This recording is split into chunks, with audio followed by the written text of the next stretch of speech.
আল্লাহর মহান ওলি বান্দা বজলুর রহমান দরগাপুরি হুজুর আবার এমন করে যেই বাড়িতে গিয়েছেন দরগাপুরীর মা দাঁড় করিয়ে দিলেন, বাবা ছেলে দাঁড়িয়ে যাও। ও বজলুর রহমান আর আগাবে না, ও বাবা ছেলে তুমি দাঁড়িয়ে যাও। বজলুর রহমান দরগাপুরে দাঁড়িয়ে গেলেন। ছোট্ট বাচ্চা ছেলেটা, ও বাবা বজলুর রহমান কোথায় ছিলে এত সময়? বলে মা আমি খেলাধুলা করছিলাম মা। বলে জোহরের আজান হয়েছে মা। জোহরের আজান তুমি কি শুনতে পাওনি? বলে মা আমি জোহরের আজান শুনতে পেয়েছিলাম, কিন্তু তুমি কেন নামাজটা আদায় করনি? নামাজ পড়তে হবে এটা তুমি কি জানো না?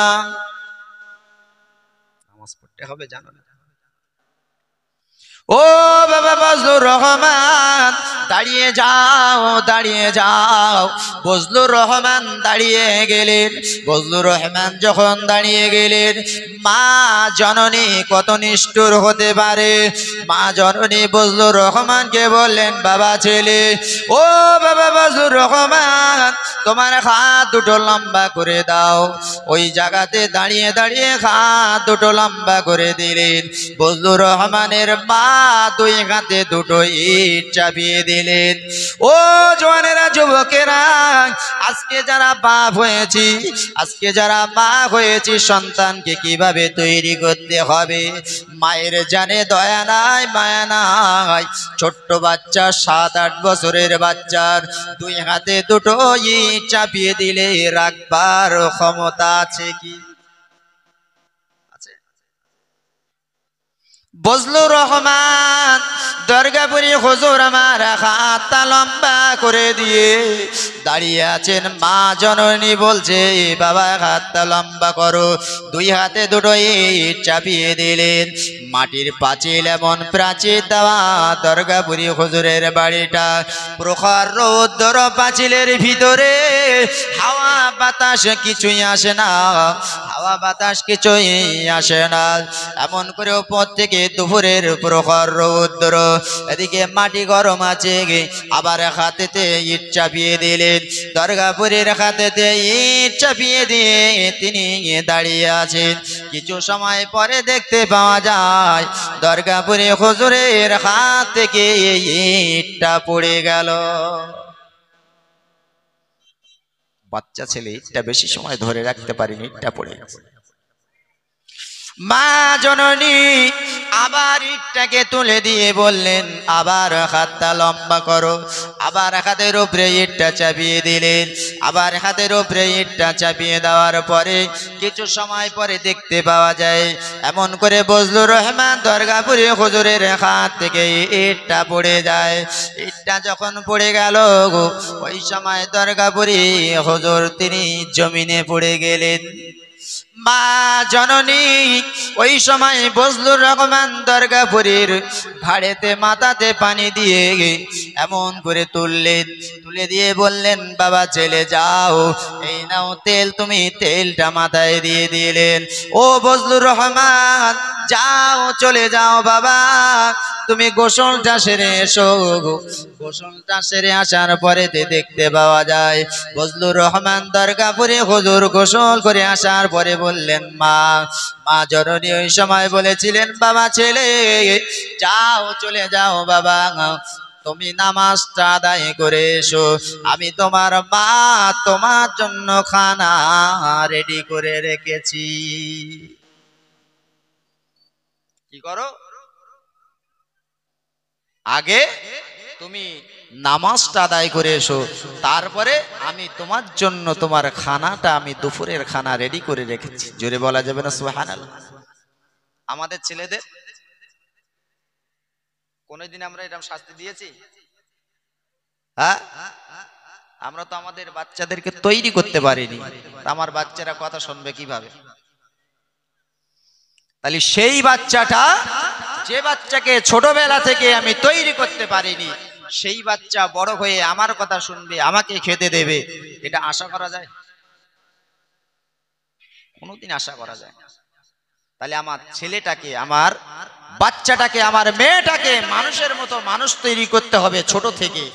জীবনে বজলুর রহমান দরগাপুরি হুজুর তিনি বলেছিলেন, ওই দিনের পর থেকে কোনোদিন আমার নামাজ কাজা হয়নি। জোরে বলা যাবে না? আর একটু জোরে হবে না? একটু তাকবীর দেন তো, নারায়ে তাকবীর, নারায়ে তাকবীর। জীবন তৈরি করেছে। আজকে আমাদের বাচ্চাদেরকে সেইভাবে তৈরি করতে। আজকে আমার বাচ্চা অটোমেটিক মিথ্যে কথা বলে, আর মিথ্যে কথা বলতে গেলে তারা আল্লাহর কি দিয়ে এমন ভাবে বলে যে প্রত্যেকটা কথা যেন সত্যি। মিথ্যে কথাও আল্লাহর কি কি আমাদের ঘরের ছেলেরা বলে না, মেয়েরা বলে না? বড় পীর আব্দুল কাদের জিলানী রহমাতুল্লাহ আলাইহি, তিনি ছোট্ট বাচ্চা, তিনি পড়াশোনার জন্য যাচ্ছেন। তো বাচ্চাকে মা পাঠিয়ে দিচ্ছেন, বাবা ছেলে যাও তুমি পড়াশোনা করার জন্য যাও, তোমাকে একটা কাফেলার সঙ্গে আমি দিয়ে দিচ্ছি, তুমি চলে যাও। তবে বাবা তোমাকে আমি একটা নসিহত করছি, জীবনে যেন মিথ্যে কথা বলো না।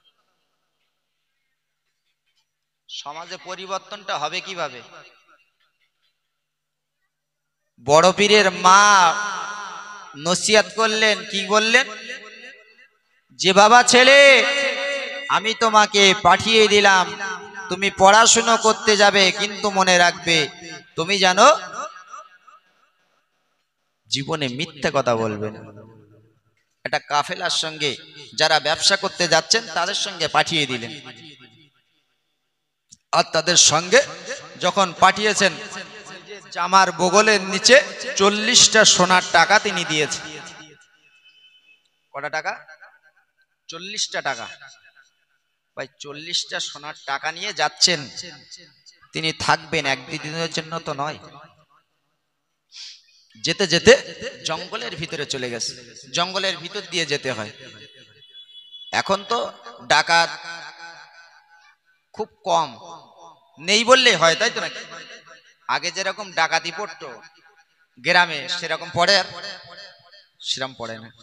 রাস্তায়, এই রাস্তায় অনেকটা খালি জায়গা, যেখানে এসব জায়গায় আগে যখন ঘর বাড়ি ছিল না তখন মানুষ ভয় ভয় করে যেত না, যেরকম পিয়াড়া ওই সাইডে রাস্তায় যেরকম ভয় করে রাত্রিতে ওই খালি জায়গায় ভয় লাগে, কারণ ওখানে দস্যু প্রকৃতির মানুষ যারা তারা দাঁড়িয়ে থাকে, যখন মানুষ যায় তার কাছ থেকে ছিনতাই করে নেয়, যা থাকে সবকিছু কেড়ে কুড়ে নেয়, নাই তো? তো এইরকম দস্যু প্রকৃতির মানুষ থাকতো, তারা সমস্ত জিনিসপত্রগুলো ছিনতাই করে নিয়েছে। যাচ্ছেন বড় পীর আব্দুল কাদের জিলানী যে কাফেলার ভিতরে, ওই কাফেলাকে ডাকাতের দল ধরে ফেললো। যার কাছে যা কিছু আছে সবকিছু নিয়ে এনেছে। সবার কাছ থেকে যখন নেওয়া শেষ, বড় পীর আব্দুল কাদের জিলানী তিনি চুপ মেরে দাঁড়িয়ে আছেন। ছোট্ট বাচ্চা, তো ছোট্ট বাচ্চা ছেলে দাঁড়িয়ে আছে। ওরা জিজ্ঞাসা করছে, এ ছেলে তোমার কাছে কিছু আছে নাকি? তো বলছে আমার কাছে 40টা সোনার টাকা আছে। কি তোমার কাছে 40টা সোনার টাকা? ডাকাতের আশ্চর্য হয়ে গেছে, এত ছোট্ট বাচ্চা দেখছে আমাদের সবার হাতে অস্ত্র। আমরা ওই বাচ্চাটা যদি মিথ্যা কথা বলতো যে আমার কাছে কিছু নেই, আমরা তো ছেড়েই দিতাম। ওই ডাকাতে দলেরা তারা চিন্তা করলো, এত ছোট্ট বাচ্চা কি করে বললো তার কাছে 40টা টাকা আছে? ও বাবা ছেলে, আজকে যদি তুমি বলতে আমার কাছে কিছু নাই, আমরা তোমাকে কিছুই বলতাম না, তোমাকে এমনি এমনি ছেড়ে দিতাম। জোরে বলুন সুবহানাল্লাহ। কিন্তু তুমি এই কথাটা কেন বললে? ওই সময়তে বাচ্চা ছেলেটা বড় পীর আব্দুল কাদের জিলানী রহমাতুল্লাহ আলাইহি হুজুর আমার বলেছিলেন, ও ডাকাতে দলেরা শুনে রেখে দাও, জেনে রেখে দাও, আমার মা জননী আমাকে যখন বাড়ি থেকে বিদায় দিয়েছিল, আমার মা জননী আমাকে একটা নসিহত করেছিল, ও বাচ্চা ছেলে তুমি যেন জীবনে মিথ্যা কথা বলবে না। আমাকে যখন জিজ্ঞাসা করেছেন আমার কাছে তো টাকা আছে, আমি কেমন করে মিথ্যা কথাটা বলবো। ডাকাতেরা বলছে সারা জীবন আমার বাপ মা কত কথা বলেছে, এই ও ডাকাতি করা ছিনতাই করা ভালো কাজ না, জীবনে অনেক বলেছে, কিন্তু তার মায়ের কথা একদিনও শুনিনি। আজ একটুকু ছোট্ট বাচ্চা ছেলে তার মায়ের আদেশকে কিভাবে মানছে, জোরে বলুন সুবহানাল্লাহ।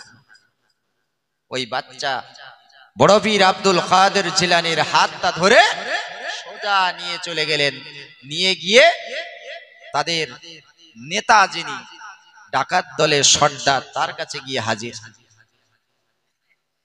কি ব্যাপার? বলে হুজুর এই এই ঘটনা। ওই সময়তে ডাকাত দলের সর্দার ওই সময়তে দাঁড়িয়ে গেলেন।